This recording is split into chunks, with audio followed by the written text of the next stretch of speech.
자, 오늘 예수님과 함께 시리즈 마지막 시간이 되겠습니다. 요한복음을 우리들이 계속해서 요한복음에만 나와 있는 말씀들로 사복음서 중에 나누고 있는데, 오늘은 믿음 없는 자가 되지 마라, 이런 제목인데, 오늘 말씀의 주인공은 도마입니다. 지난주에도 여러분들에게 이제 그런 의문이 들었을 것이다, 이런 이야기를 해서 성경에 우리가 잘 알고 있는 이야기, 세종목요일에 대한 이야기 잘 알고 있는데, 이 이야기가 요한복음에만 나오는구나. 기억나시죠? 기억나시는 거죠? 네. 그리고 오늘 이 의심 많은 도마에 대한 이야기도 마태, 마가, 누가, 요한복음 가운데 부활하신 예수님과 만난 이야기 가운데 요한복음에만 나오는 이야기입니다. 자, 오늘 우리들이 믿음에 대한 이야기를 나누어 보려고 하는데, 우리들이 신앙생활을 하면서 교회를 다니면서 믿음이 뭐지? 진짜 믿음이 뭘까? 또 믿습니까? 라고 하는 이 물음에 대해 우리는 무엇을 믿고 있지? 이런 의문이 들 때가 참 많이 있습니다. 오늘 그 믿음에 대한 이야기를 좀 나누어 보려고 하고요. 믿음하면 우리들에게 생각나는 사람이 하나 있죠. 아브라함입니다. 믿음의 조상이라 불리는 아브라함. 히브리서 11장을 우리들이 믿음장이라고 이야기를 하는데, 그 히브리서 11장은 그 아브라함의 믿음에 대해서 이렇게 이야기를 하고 있어요. 갈 바를 알지 못하고 떠나간 사람, 하나님의 말씀에 순종한 사람. 오늘 말씀의 주인공은 믿음과는 조금 거리가 먼, 우리의 뇌리 속에, 우리의 입에 늘 떠올리는 의심 많은 도마, 의심 많은 도마, 이렇게 불리는 사람입니다. 도마는 예수님의 부활을 처음에 믿지 못했던 그런 사람이고요. 도마는 예수님의 부활을 믿게 되었을 때 그의 온 삶이, 그의 의식, 그의 행동, 그의 소망, 모든 것들이 변한 사람이기도 하죠. 그런데 오늘 이 의심과 이 믿음이라고 하는 것이 오늘 본문 말씀 가운데 보면 이 공동체와 아주 밀접한 연관이 있구나라는 생각을 가지게 되기도 합니다. 도마가 예수님을 의심하게 된 것과 다른 제자들이 예수님을 믿게 된 것 사이의 차이점, 자, 요한복음 20장 24절 다시 한번 같이 봅니다. 시작. 12 제자 중에 하나로서 디두모라 불리는 도마는 예수께서 오셨을 때에 함께 있지 아니한지라.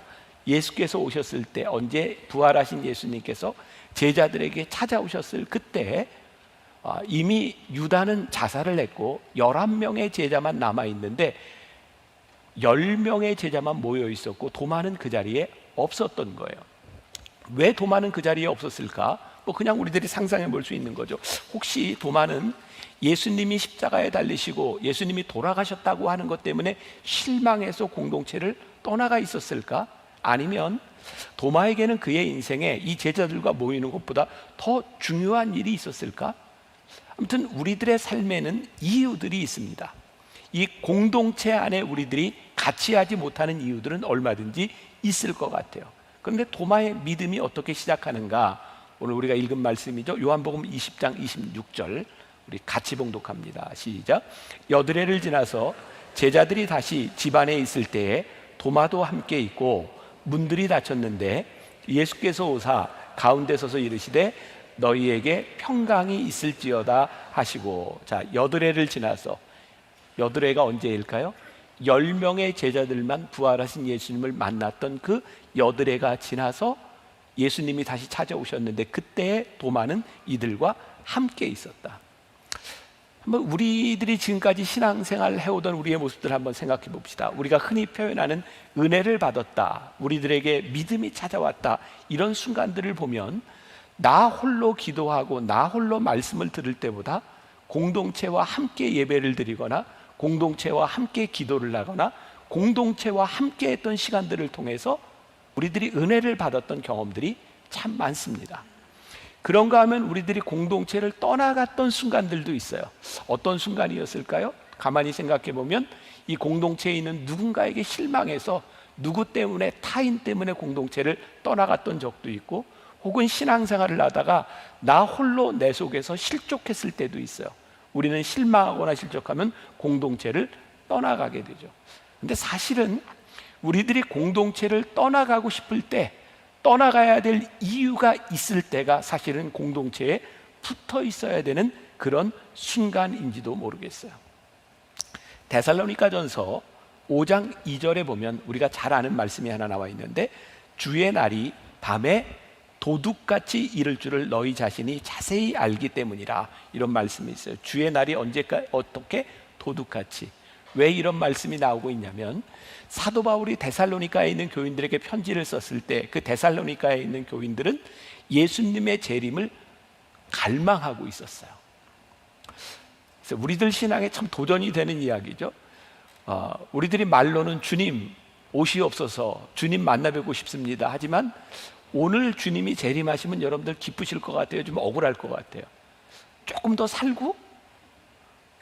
우리의 신앙에 참 미묘한 이런 이율배반적인 부분들이 있죠. 근데 아무튼 데살로니가 교인들을 보면 예수님이 빨리 오셨으면 좋겠다, 그런 메시아의 재림에 대한 대망을 가지고 있었어요. 그래서 초대교회 사람들은 인사할 때 이렇게 인사를 했었죠. 마라나타. 이게 무슨 말이에요? 주님 어서 오시옵소서. 얼마나 주님 오시는 것을 갈망했으면 교인들이 만날 때마다 마라나타, 주님 어서 오시옵소서 이렇게 인사를 했겠습니까?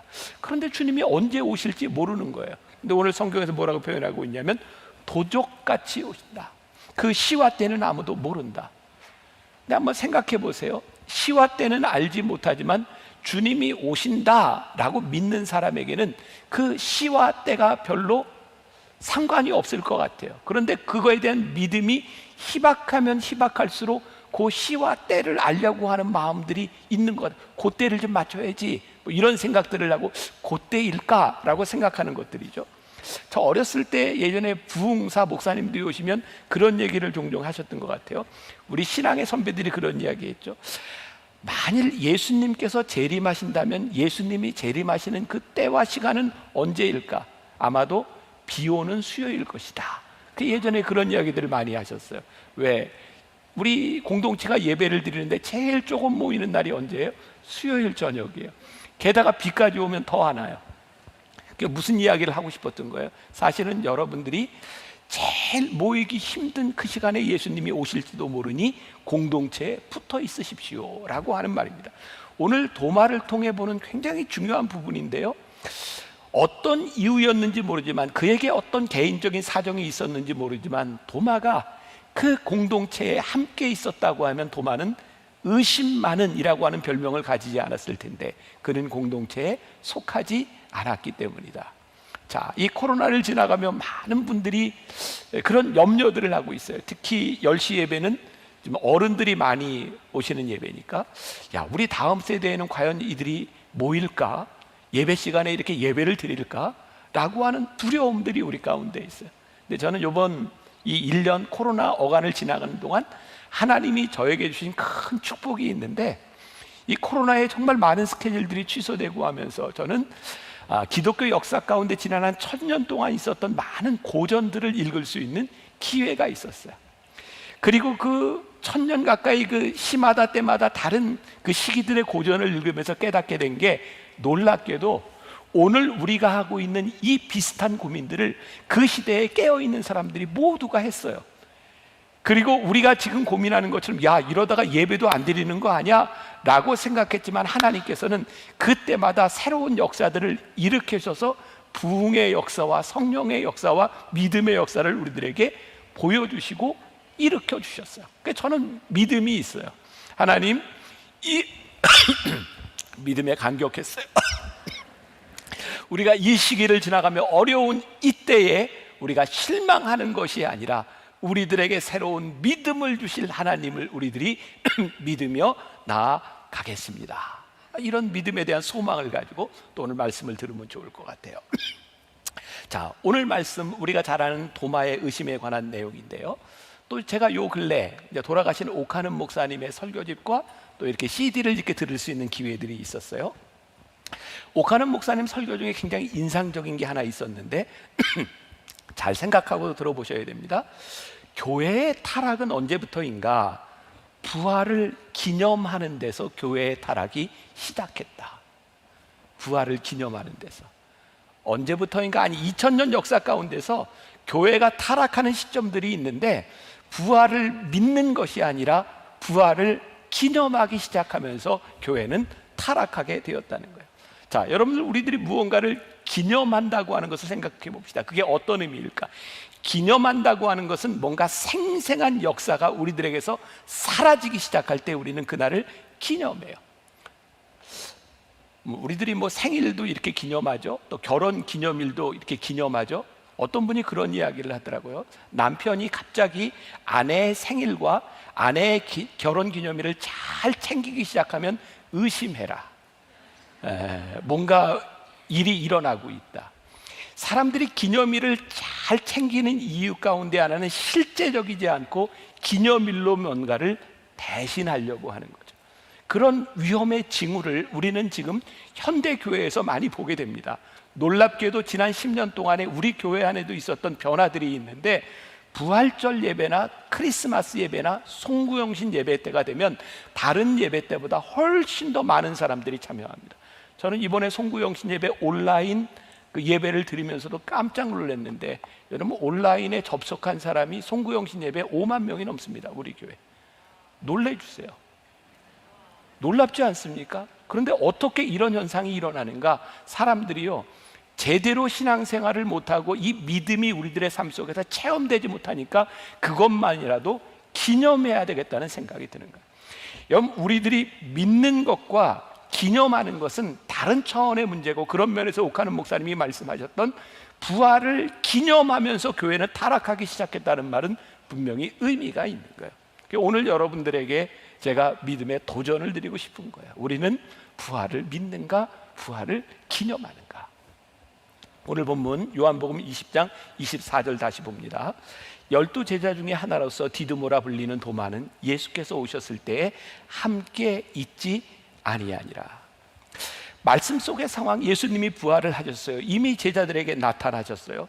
부활의 현장인 무덤에서 마리아와 몇몇 여자들이 예수님의 부활 소식을 접했고, 이미 이 초대교회 안에, 이 공동체 안에 예수님의 부활에 대한 소식들이 쫙 번져나가기 시작해서 예수님이 부활하셨대, 예수님이 부활하셨대. 그런데 도마는 예수님의 부활을 의심하고 있었어요. 제자들 사이에 유일하게 부활의 현장에 부활하신 주님을 보지 못함으로 인하여 그는 예수님을 의심하고 있었어요. 자, 3년 동안 예수님을 따라다니던 도마, 예수님의 제자들, 예수님을 알고 예수님을 믿었을 거예요. 그러나 부활의 주님을 믿고 있던 것은 아니었던 것 같아요. 오늘 본문은 우리들에게 아주 중요한 신앙적인 문제를 근본적으로 지적하고 있습니다. 예수님에 대하여 알고 있는 것에서 그치는 것이 아니라 우리가 부활의 주님을 믿느냐. 생각해 보니까 사도 바울도 그가 바울 되기 전 사울이었던 시절에 예수님을 알고 교회에 대한 모든 소식을 알고 있었던 것 같아요. 근데 그는 그가 알고 있는 지식으로 예수를 믿는 사람들을 핍박하고 스데반을 죽이던 자리에 있었어요. 근데 사도 바울을 변화시킨 사건은 그가 예수 믿는 자들을 핍박하려고 다메섹으로 가던 도상에서 부활의 주님을 만나는 순간 그의 인생이 바뀝니다. 오늘 부활의 주님이 우리 가운데 고백될 수 있기를 간절히 소원합니다. 그 부활의 주님이 우리들에게 어떤 역사를 하실 수 있는가? 말씀을 묵상하면서 우리들의 믿음에는 이런 단계들이 있을 수 있구나, 이런 차원이 있을 수 있겠구나라는 생각을 합니다. 첫 번째는 주님과 동행하며 주님이 행하시는 놀라운 기적을 보았던 사람들이 경외심을 가지고 주님을 믿는 믿음이었어요. 아마 여기 있는 많은 사람들이 그렇지 않을까요? 우리들이 들어왔던 게 예수를 믿으면 이런 일이 일어날 수 있어. 그리고 우리 윗세대 분들에게는 많은 신유의 역사들, 방언의 역사들, 여러 가지 성령의 역사들을 통하여 우리들이 보고 경험한 것을 통하여 예수님을 믿었어요. 자, 예수님의 놀라운 역사들을 믿는 사람들의 마음 가운데는 늘 어떤 기대가 있냐면 축복에 대한 기대감이 있어요. 하나님께서 나에게 어떤 축복을 주실까? 나에게 어떤 일을 행하실까? 자, 우리가 이 부분에서 조금만 잘못 가면 우리의 신앙이 소위 말하는 기복주의에 빠져요. 예수님을 믿으면서 우리들이 늘 바라는 우리들의 기대감들이 있는, 우리가 바라는 기대감이 채워지지 않을 때 우리들에게 오는 것은 실망감입니다. 그래서 이러한 신앙에 머무는 사람들은 하나님을 믿으면서 참 실망을 많이 해요. 이 실망이 조금 도를 지나치게 되면 어떤 현상들이 일어나는가? 내 이 실망감을 채워줄 수 있는 다른 어떤 외적인 요소들을 자꾸 찾아가게 되는 거예요. 자, 여러분들 오해하지 마세요. 우리가 신앙생활을 하면서 여기서 성경 공부도 하고 여기서 또 말씀도 듣고 이런 것이 잘못된 것은 아닌데, 근본적으로 내가 바라는 것이, 내가 원하는 것이 채워지지 않음으로 인하여 자꾸 주변의 것들, 우리가 소위 말하는 영적인 것이라고 하는 것들에 이렇게 귀를 기울이기 시작하면서 잘못하면 우리들이 기복주의로 빠질 수도 있어요. 여기에서 조금 한 단계 올라간다면 두 번째 어떤 신앙의 단계가 있을까? 그것은 주님의 십자가를 믿는 신앙이죠. 여러분, 십자가를 든든히 붙들고 십자가에 대한 신앙을 가지고 있는 사람들은요, 사명주의가 있어요. 아, 십자가의 주님, 나를 위해 죽으신 주님을 생각하니 나도 이런 사명을 가지고 살아야 되겠다. 그런데 여기서 조금 잘못하면 나에게 주어진 사명주의가 나를 지나치게 절제하게 만들고, 그러다 보면 자기중심적인 자기 절제, 자기 훈련에 빠져서 극단적인 이상주의에 빠질 수 있어요. 그래서 내가 사명자로서 살아가기는 하는데 내 신앙의 기쁨을 잃어버리는 사람들이 있어요. 참 놀랍죠. 정말 열심히 신앙생활하는데 늘 심각해, 늘 짜증나. 참 신기하죠. 하나님의 일을 하는데 늘 짜증나. 왜 짜증나냐면 내가 열심히 못하고 최선을 다하지 못하고, 또 나 때문이 아니라 저 인간이 저 하나님의 일을 저렇게 하는 걸 보니까 화가 나. 내가 십자가를 믿고 살아가는데 왜 나는 화와 짜증 가운데 살아가는가? 혹시 여러분들 미나리라는 영화를 보셨나요?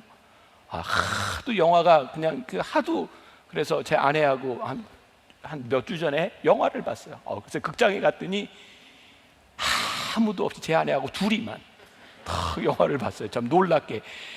제 아내가 안 믿더라고요. 아무도 들어오지 말라고 제가 얘기했다 그래. 아무튼 뭐 둘이 영화를 봤어요. 그 영화에서 제가 굉장히 인상적이었던 게, 주역은 아니지만 미나리 영화를 좀 보셨으면 좀 이해하기가 좋았을 텐데, 초창기 미국 이민 세대 중에 거기서 이제 농장을 일구는데, 거기 한국 전쟁에 참여했던 한 미국 남자가 농장에서 같이 일을 해요. 근데 그 남자가 주일이 되면 다른 사람들은 교회를 가는데 본인은 교회를 가지 않고 늘 십자가를 지고 걸어요. 십자가 굉장히 귀하기는 한데 이 사람은 어떤 공동체에도 속하지 못하고 이 사회와 조금은 다른 그런 삶을 살아가고 있어요. 우리들이 사명주의, 십자가를 진다고 하는 것이 굉장히 중요한데, 여기에 부활의 신앙이 빠져 있으면 우리의 신앙이 그렇게 극단적으로 빠질 수 있는 거예요. 자, 기복주의에 빠지면 우리는 하나님을 믿으면서 절대로 어떤 어려움에도 어떤 사명도 지려고 하지 않습니다. 왜? 나는 복을 받아야 되니까. 그런가 하면 우리들이 십자가를 인하여 절제하는 사람들은 내가 사명도 감당하고 십자가도 주는데 기쁨이 없어요. 여러분, 부활의 신앙은 우리들에게 어떤 믿음을 주는지 아세요? 우리가 고난을 회피하지 않습니다. 십자가를 회피하지 않습니다. 우리가 십자가를 지는 그 자리에서도 부활하신 주님을 믿기 때문에 우리들에게 소망이 있는 겁니다. 부활은 고난 속에서 소망을 바라보게 하고 우리의 사명의 자리에서 주님을 바라보게 하는 것입니다. 그래서 확신이 있습니다. 기쁨이 있습니다. 포용합니다. 용서합니다. 단순히 주님의 놀라운 사건과 역사만 믿는 것이 아니고 십자가만 바라보는 것이 아니라 이 모든 것 속에서 부활의 신앙이 살아있을 때 우리들에게 기쁨과 활력과 평안이 우리들 가운데 찾아오는 거예요. 저는 신앙생활을 하면서 목사가 돼서 제일 감사한 말이 뭐냐면, 사람들이 저를 볼 때 이런 얘기를 요즘 종종 해요. 목사님 얼굴을 보면 참 목사님 같아요. 그 얘기를 들으면 너무 좋은 거예요. 사실 저는 목사가 돼서도 목회를 그만두려고 했던 것 중에 하나가, 제가 가지고 있는 이 외모가 목사에 별로 적절하지 않다고 생각했거든요. 제가 눈도 너무 좀 무섭게 생기고 인상도 너무, 그런데 이렇게 목회를 하다 보니까 제가 변한 것 같아요. 제 아내가 저한테 문득 그런 얘기를, 결혼할 때 그 얼굴이 아니래요. 30년 지나서 지금 훨씬 낫대요. 우리 며느라기가 옛날 제가 초등학교, 중학교, 고등학교, 대학교 사진을 쭉 보면서 어떻게 아버님은 갈수록 멋있어지세요? 막 이런 얘기를 하는 거예요. 믿어주세요, 진짜. 그런데 왜 그럴까 생각해 보니까, 제가 목회를 하는 30여 년 동안 참 어렵고 힘든 시간들이 있었지만 저에게 한 번도 제가 하고 있는 이 목회에 대한 이 기쁨이 저에게서 떠나가 본 적이 없는 거예요. 사람들이 저에게 종종 그런 얘기를 묻거든요. 목사님은 혹시 죽어서, 아니 다시 태어나서 살아간다면 어떤 일을 하시겠어요? 저는 주저하지 않아요. 저는 이 길을 그대로 갈 것 같아요. 오늘 여러분들에게 도전하고 싶은 거, 우리들이 하나님을 믿는 것이 그렇게 기복주의에 빠지거나 그렇게 십자가를 지고 안타깝고 힘든 일이 아니라 부활의 주님을 바라보며 살아가는 것이 우리들에게 얼마나 놀라운 일인가, 우리가 도마를 통해서 우리들이 보아야 될 부분인 거예요. 예수님을 따라다녔던 제자들의 삶, 예수님의 능력을 보고 기적을 체험하며 수없이 많은 사람들이 예수님을 따라했지만 예수님의 십자가 앞에서 많은 사람들이 흩어져 버렸어요. 그런데요, 예수님의 십자가 현장에 있었던 사람들도 그들은 예수님의 십자가의 현장을 지켰지만 진정한 사명자가 되지는 않았어요. 그들은 두려웠어요. 그들은 슬펐어요.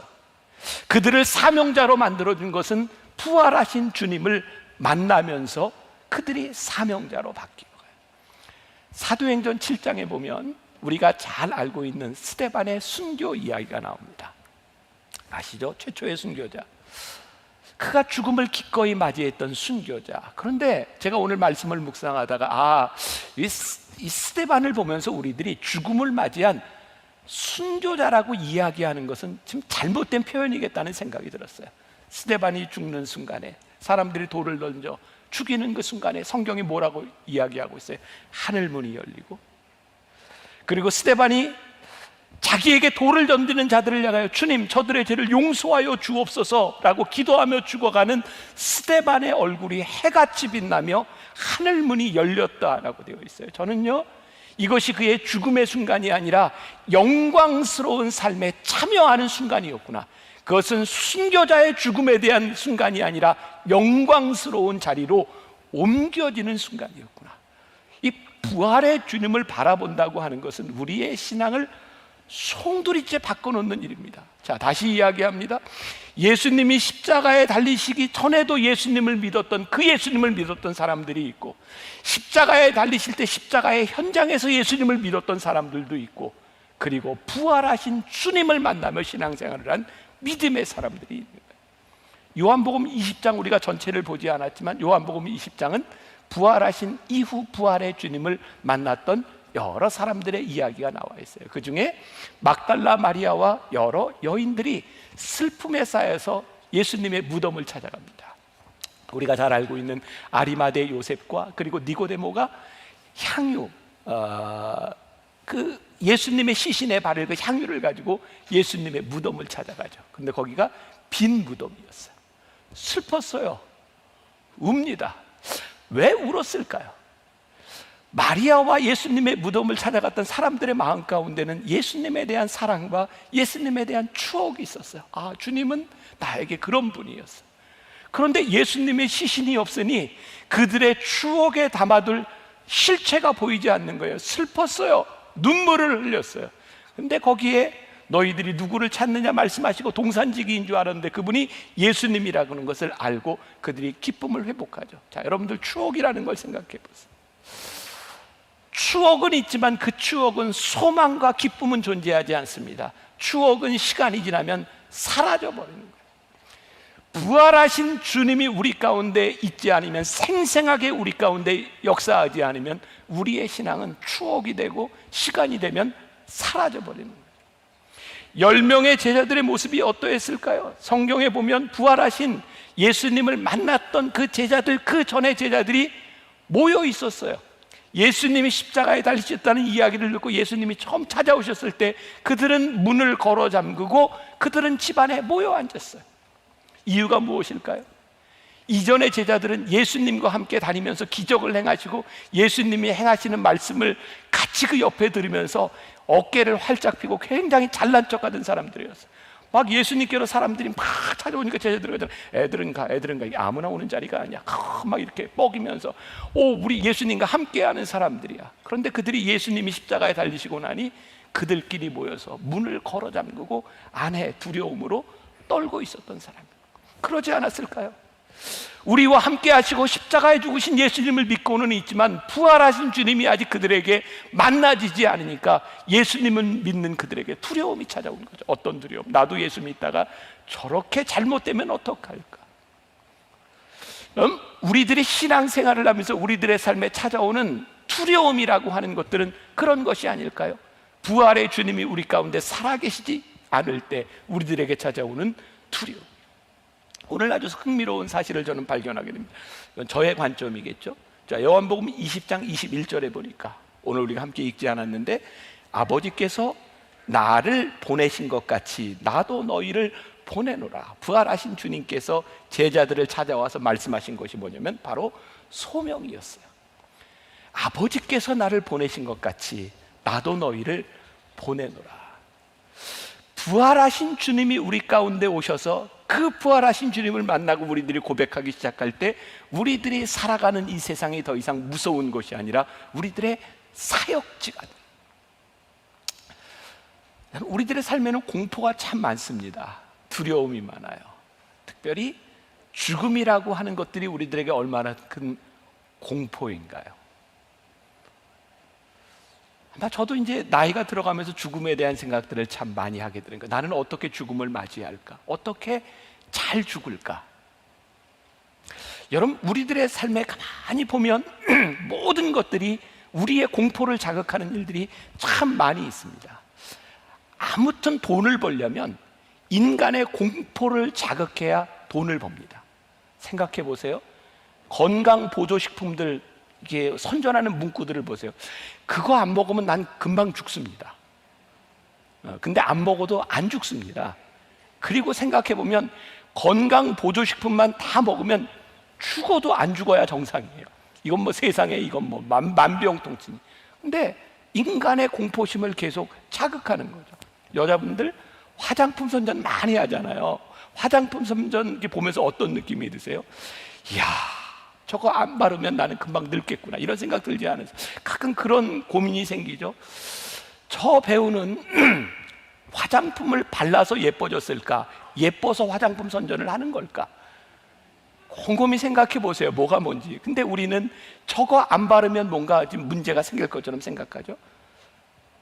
요즘 보험 광고 참 많습니다. 얼마 전에 보험 광고를 보는데 그 화재 보험을 이야기하면서 화재 보험에 이게 지진과 태풍에서부터 보장해 준다는 그런 광고도 하더라고요.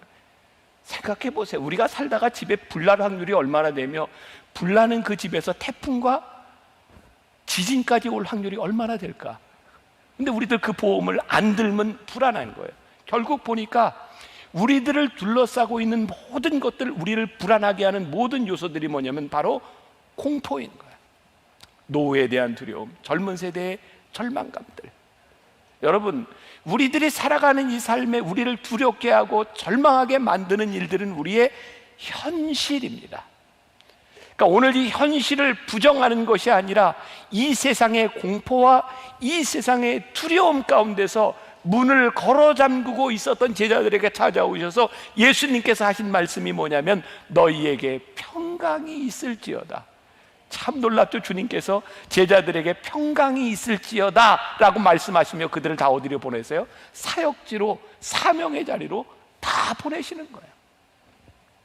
요한복음 11장 25절과 26절, 예수께서 이르시되 나는 부활이요 생명이니 나를 믿는 자는 죽어도 살겠고 무릇 살아서 나를 믿는 자는 영원히 죽지 아니하리니 이것을 내가 믿느냐. 어떻게 살아야 할지 미래가 막막한 사람들에게 그 공포에서 벗어나는 말씀을 우리들에게 하고 있는 거예요. 요한복음 16장 33절, 세상에서는 너희가 환난을 당하나 담대하라 내가 세상을 이기었노라. 우리 주님은, 성경은 우리들의 현실을 부정하라고 말씀하는 것이 아니라 우리들이 살아가고 있는 이 현실의 두려움 가운데서 주님을 기억하라는 거예요. 주님이 어떤 분이세요? 내가 세상을 이기었노라, 내가 죽임을 이기었노라.